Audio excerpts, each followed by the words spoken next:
के समय में जिस ऊर्जा, जिस जोश के साथ कार्य कर रहे हैं, निश्चित ही वह सफलता की ओर पहुंचेंगे। लेकिन हड़िया दारू से ना जाने कैसे सामाजिक कुरीतियों की वजह से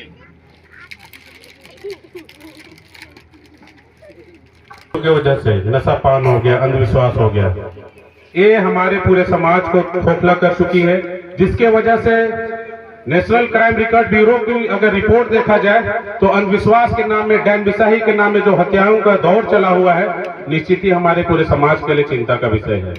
हमारी युवाओं की टीम सभी जगहों पे जा रही है, आदिवासी मूलवासी जैसे सभी जगह पे हम लोग मजबूत कर सके और आने वाले समय में झारखंड की जो पहचान है, जो हम लोग सभी युवा खेल से लेके, पढ़ाई से लेके सभी जगहों पे मजबूत है, उसको हम लोग बताना चाहते हैं कि हमारे आदिवासी मूलवासी युवा बहुत सशक्त है, सबसे मजबूत है और हर देश में वो अपना प्रतिनिधित्व करके दिखा रहे हैं।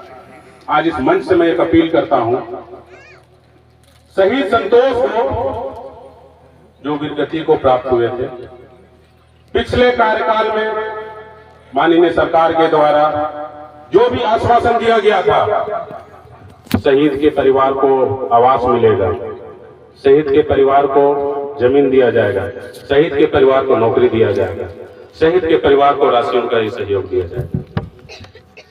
सरकार ने कुछ भी उनके जो सहयोग थे उन सभी चीजों को पूरा नहीं किया। वर्तमान सरकार भी जिस उद्देश्यों के साथ हम लोग उनको एकजुटता के साथ लाने का कोशिश किए, लाए, लेकिन आज भी उसी शहीद संतोष को सबको भुला दिया गया।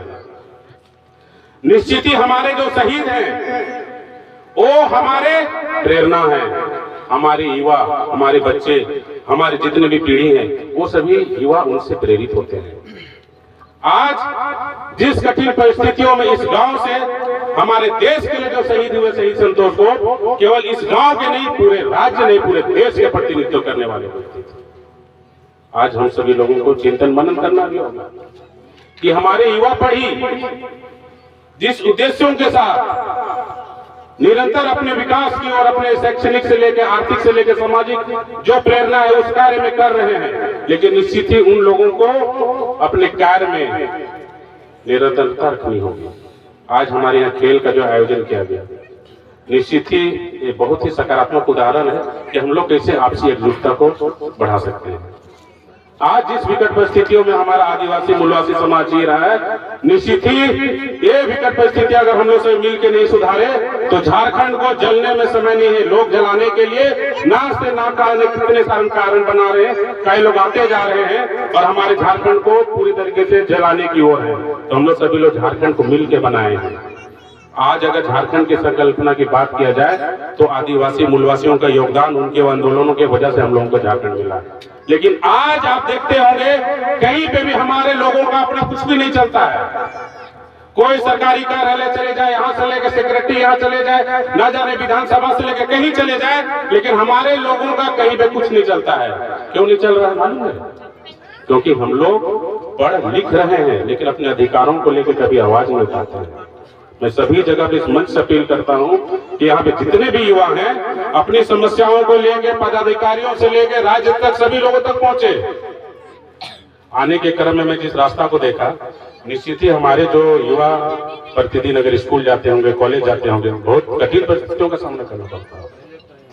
बहुत सारे ऐसे गांव हैं, ये तो ठीक है गांव यहाँ पे ठीक दिखाई दे रहा है, बहुत सारे ऐसे गांव है जहाँ पे अभी तक बिजली नहीं पहुंच पाई, बहुत सारे ऐसे गांव है जहाँ पे पानी भी अभी तक नहीं उपलब्ध हो पाया है। तो आज हम सभी युवाओं को खुद से निर्णय लेना है और आगे बढ़ने की जरूरत है। आप सभी युवा कभी भी पदाधिकारियों के जाए, यहाँ पे जाए तो संकोच न करें, पदाधिकारी आपके लिए बैठा है। आप अगर उसको बात करेंगे अपनी समस्याओं को लेके, समाज की समस्याओं को लेके, आपके गांव की समस्याओं को लेके, तो आपके समाधान के लिए बैठा हुआ है। लेकिन हमारे युवा लोग कभी डरते भी हैं, हमारे युवा लोग एक तरीके से संकोच भी करते हैं कि हम जाए नहीं जाए करके। आप लोगों को जाना भी होगा। कभी देखते हैं कि हमारे युवा लोग सही हैं, थाना ही कभी जाना हुआ कोई सिंपल से एफआईआर कराने के लिए तो डरते हैं कि थाना अगर चले जाए तो हमको थाना प्रभारी हटा देगा, उसके जो व्यवहार उससे हम टूट जाएंगे। नहीं, आप लोगों को मजबूत हैं, आप लोगों का एकता ही आपका ताकत है। आप लोगों के साथ कभी कुछ गलत नहीं होगा, आप लोग हमेशा सही हैं। अगर गलत करते हैं तो निश्चित ही पूरे समाज के लोग बैठ के निर्णय लेंगे और उसके ऊपर जो दंडात्मक कार्रवाई होता है वो होगा।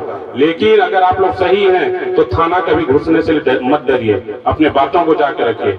हम लोग की कोशिश है, मिशन बदलाव की लगातार कोशिश ये भी है कि हम लोग गांव की लड़ाई गांव में ही समाधान करना चाहते हैं, क्योंकि मैं एज अ खुद अधिवक्ता हूं हाई कोर्ट में, तो मैं हमेशा कोशिश करता हूं कि हमारे लोग कोर्ट कचहरी और इन सब चीजों पे ना फंसे, क्योंकि बहुत बार होता है कि एक परिवार की जब लड़ाई होती है तो पूरा परिवार बर्बाद हो जाता है। तो गांव में गांव की लड़ाई का समाधान गांव में ही हो जाना चाहिए। ये प्रयास हमारे बुद्धिजीवी, यहाँ के जो बुद्धिजीवी लोग, उन लोगों को लगातार निरंतर प्रयास भी करते रहना चाहिए, क्योंकि छोटी छोटी लड़ाई है वो कभी बड़ी लड़ाई के कारण बनती है, जिसकी वजह से पूरा गांव पूरा समाज प्रभावित होता है। अगर हम लोग छोटी छोटी लड़ाइयों को गांव स्तर पर सुलझाना शुरू कर दे तो निश्चित ही हम लोग आने वाले समय में बहुत मजबूत होंगे और एकता के साथ हम लोग हर समस्याओं का सामना करेंगे।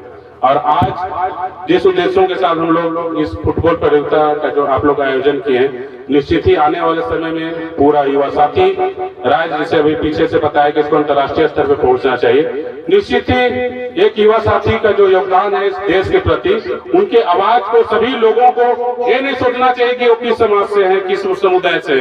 ये हमारा घर का, हमारा गांव का एक बेटे थे जिन्होंने देश के लिए अपना योगदान दिया है और उनका योगदान